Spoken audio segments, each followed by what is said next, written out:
Salam, hər vaxtınız xeyir olsun. Bizim bugünkü mövzumuz təbii ehtiyatların təsnifatı ilə bağlı olacaq. Ümumiyyətlə, yer kürəsində biz təbii ehtiyatları iki qrupa bölə bilərik. Bir var tükənən təbii ehtiyatlar, bir də var tükənməyən təbii ehtiyatlar. Ümumiyyətlə, tükənməyən təbii ehtiyatlara əlbəttə ki, biz günəş enerjisini, külək enerjisini, yerin daxili enerjisini, qabarma çəkilmə enerjisini aid edə bilərik ki, bunlar hər zaman mövcud, yəni yer kürəsi nə qədər ki mövcuddur, bunlar da mövcud olacaq və bunlar tükənməzdir. Tükənən təbii ehtiyatlara isə biz tükənib bərpa olunan və tükənib bərpa olunmayan olaraq iki qrupa bölə bilərik. Tükənib bərpa olunan təbii ehtiyatlara hava, su, torpaq, bitki və heyvan. Yəni biz bunlara və yaxud da meşə. Yəni biz bunlara toxunmasaq, bunları tükənsə də öz-özün bərpa etmək qabiliyyətinə malikdir.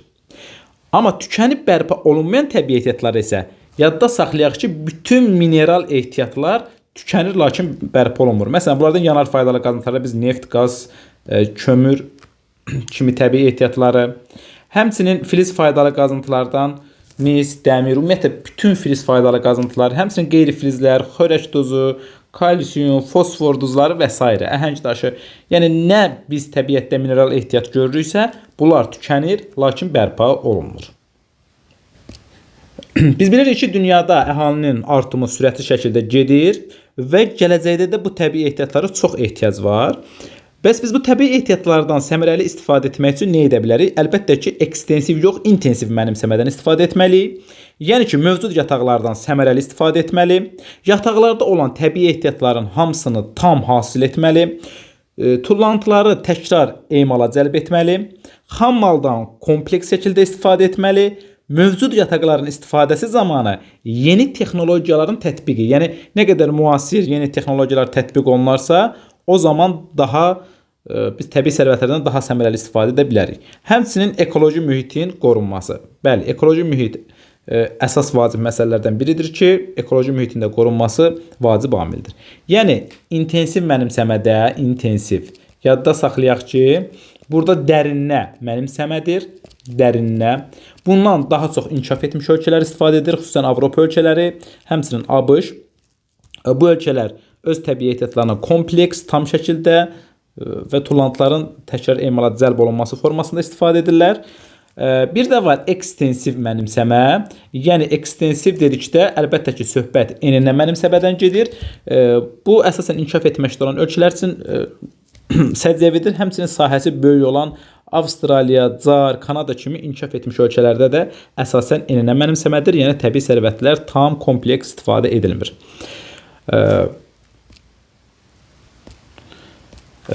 Biz mineral təbii ehtiyatlardan ilk öncə yanar faydalı qazıntılardan danışsaq, yanar faydalı qazıntılardan ən vacibi neftdir. Yəni ən çox enerjisi, kilokalorisi olan neftdir. Bir litr belə deyək, neftin yanmasından bilirik ki, 10.500 kilokalori enerji ayrılır. Neftin ən geniş yayıldığı hövzələrə biz İran körfəzini, Xəzər dənizi hövzəsini, Qərbi Sibir ərazisini, Şimal dənizi hövzəsini, həmçinin Meksika körfəzi ətrafı, Karib dənizi ətrafı, Venezuela körfəzi ətrafını, həmçinin Afrikanın şimal hissələrini nümunə göstərə bilərik ki, bura dünyanın ən böyük neft ehtiyatlarının olduğu ərazilərdir. Və dünyada neft ehtiyatlarına görə birinci yeri bildiyimiz kimi Venezuela tutur. Həmçinin Meksika, ABŞ, Əlcəzair, Liviya, Nigeriya, İran körfəzi ətrafında yerləşən ölkələr, İraq, İran, Səudiyyə Ərəbistanı, bu kimi ölkələrdə neft ehtiyatları boldur. Həmçinin İndoneziyada, Rusiyada, Avropa ölkələrindən Norveçdir, Böyük Britaniyada bunlar şimal dənizindən neft çıxarırlar və bu ölkələrin əlbəttə ki, neft ehtiyatları daha çoxdur. Neftin əsas daşınma arealına biz baxsaq, gördüyümüz kimi baxın, ərəb ölkələrinin əsas neftin yadda saxlayaq ki, alıcıları ABŞ, Qərbi Avropa və Yaponiya. Demək olar ki, bütün təbii sərvətlərdə biz bunu görə bilərik ki, ABŞ-dır, Qərbi Avropadır, Yaponiyadır. Bunlar xam malı ucuz qiymətə alırlar və ondan yeni bir emal məhsulları hazırlayıb dünya bazarında daha baha qiymətə satırlar. Biz deyə bilərik ki, bəs ABŞ niyə görə öz təbii sərvəti ola-ola həmçinin neft alır? Çünki ABŞ öz təbii sərvətlərini gələcək nəslə saxlayır. Amma ucuz şəkildə digər ölkələrdə neft alır və ondan yeni məhsullar emal edib istehsal edir. Neftin əsas daşınma areallarına baxsaq biz İran körfəzindən görürük ki, Yaponiyaya, həmçinin Amerika ölkələrinə axın var. Afrikadan, yenə də ərəbi ölkələrindən, Rusiyadan Avropaya axın var. Həmçinin Amerikaya, Kanadadan, Avropa ərəb ölkələrindən, həmçinin Latin Amerikası ölkələri də neft alıcılarıdır. Amma neftin əsas alıcılarına yadda saxlayaq ki, ABŞ, Qərbi Avropa ölkələri və Yaponiya aid olacaqdır. Neftlə qazın demək olar ki, yayılma arealları bənzərdir. Çünki hər ikisi çökmə süxurları mövcud olduğu ərazilərdə yayılırlar. Qazın da əsas yayıldığı ərazilər biz Kanada, ABŞ, Meksika, Əlcəzair, həmçinin müəyyən qədər Liviya, İran, Türkmənistan, Rusiya, Qətər, Küveyt kimi ölkələri nümunə göstərə bilərik ki, bu ölkələrin qaz ehtiyatları əsasən çoxdur. Yəni bu ölkələr qaz ehtiyatları ilə daha yaxşı təmin olunmuşdur.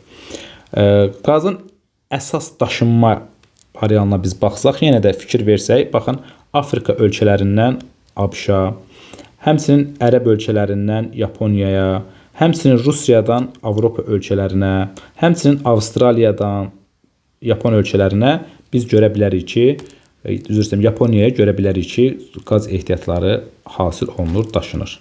Daha doğrusu ixrac olunur. Yanar faydalı qazıntılardan digər bir yanar faydalı qazıntılara biz daş kömür ehtiyatları nümunə göstərə bilərik. Daş kömür hövzələri əsasən qədim dağlıq ərazilərdə, həmçinin denudasyon düzənliklərdə yayılmışdır.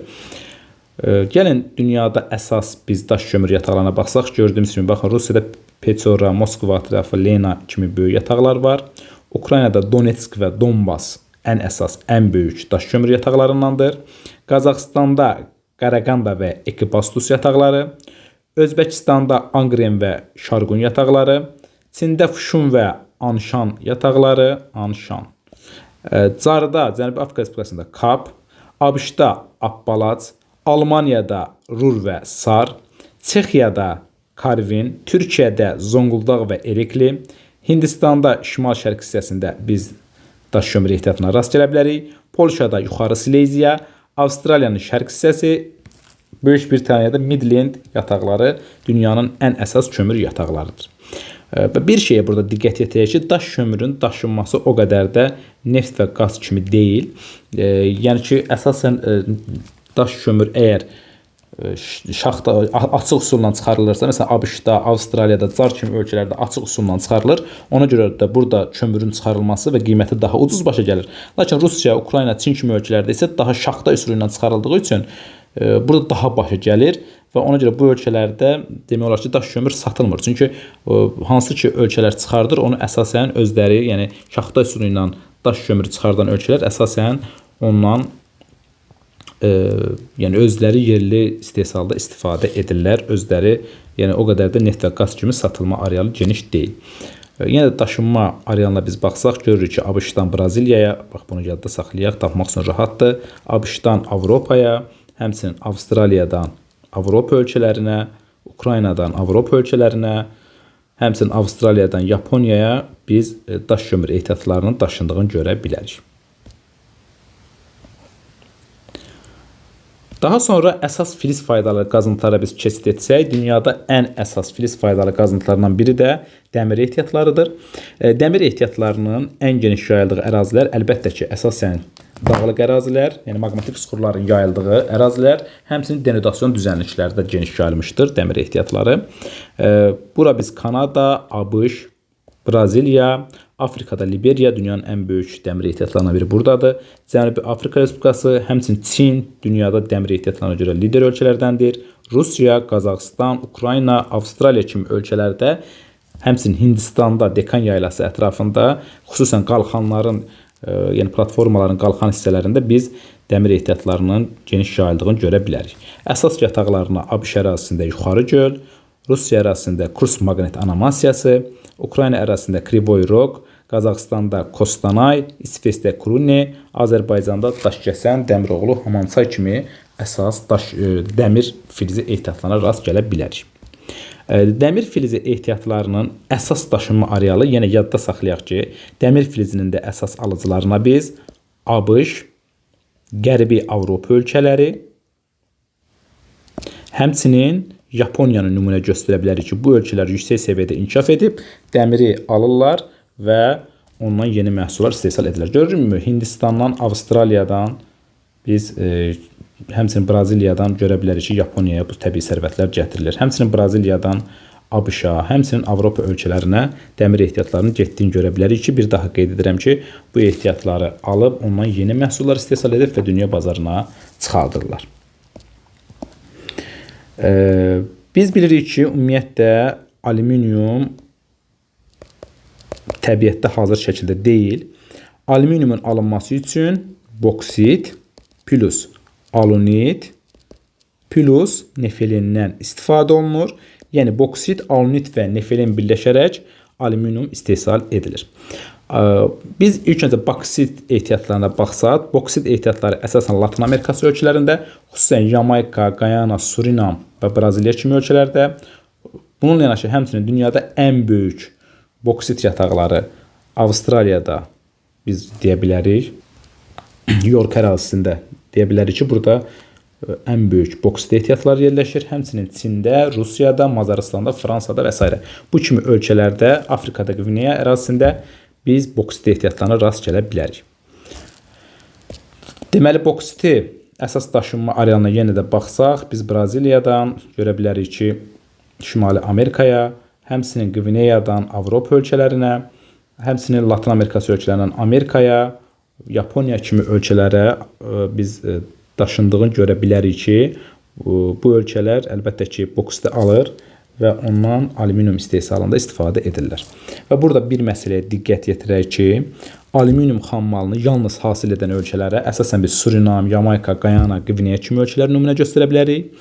Alüminiumu xammal formasında alüminium xammalını alıb ondan alüminium istehsal edən ölkələr isə Norveç, Kanada, Yaponiya, Fransa kimi ölkələrin nümunə göstərə bilərik. Çünki bunların ucuz elektrik mənbələri çoxdur, xammalı alır, əridir və onların alüminium istehsal edirlər. Alüminium xammalını həm hasilatını, həm də istehsalını həyata keçirən ölkələr isə biz Avstraliya və Braziliyanı nümunə göstərə bilərik ki, bunlar həm xammalı hasil edir, həm də alüminium istehsal edirlər.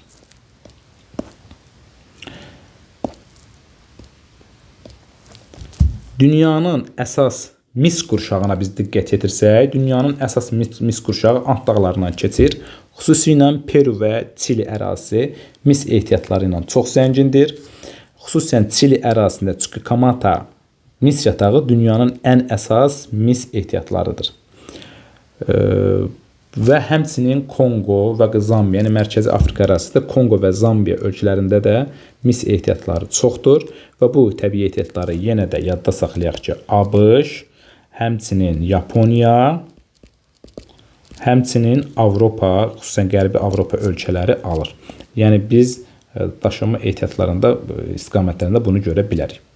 Həmçinin dünyanın digər biz təbii ehtiyatlarına baxa bilsək, Kuba ərazisində biz nikel ehtiyatlarının olduğunu görə bilərik. Türkiyə xromitə görə dünyada seçilir. İsveç dəmirə görə, Türkmənistan Xəzər dənizindən qırov benduzu çıxarır. Mərakeş isə yadda saxlayaq ki, fosforit ehtiyatına görə dünyada seçilən ölkələrdən hesab ediləcək. İndi isə torpaq ehtiyatlarına keçid etsək, bilirik ki, dünyada ümumiyyətlə torpaq ən əsas, ən vacib amildəndir. Çünki insanların kənd təsərrüfatı həyata keçirmək üçün, ümumiyyətlə hər hansı bir tədbirləri, işləri görməsi üçün mütləq torpağa ehtiyac var. Yəni torpaq olmadan biz heç bir işlər görə bilmərik, belə deyək.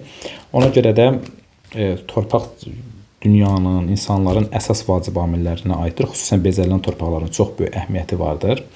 Sahəsi böyük olan ölkələr, Argentina, Rusiya, Kanada, ABŞ kimi ölkələrdə torpaq ehtiyatları çoxdur. Həmçinin bu ölkələrdə adam başına düşən əkin sahələrində daha çoxdur.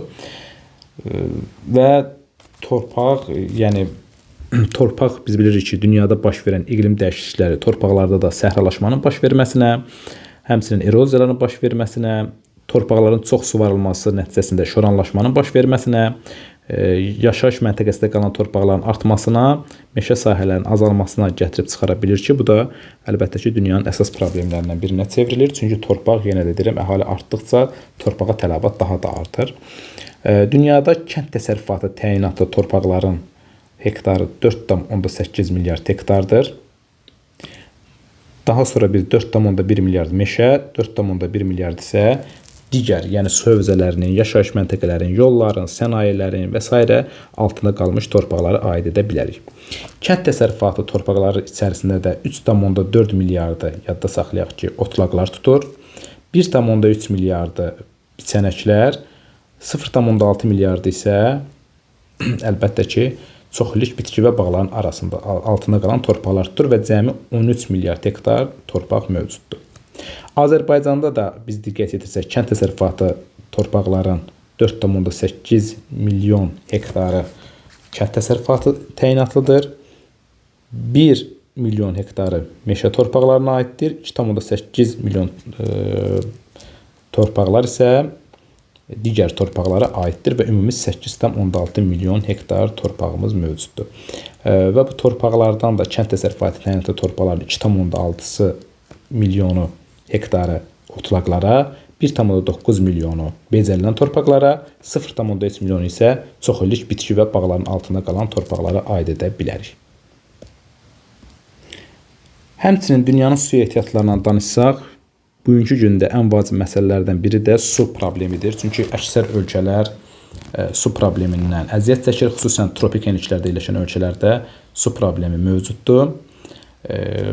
Yəni yer kürəsində ümumi suyun cəmi 2,5% içməlidir.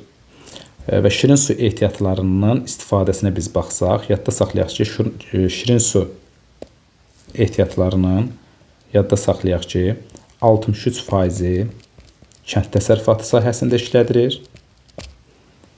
27% sənayedə işlədilir. 6% məişətdə istifadə olunur.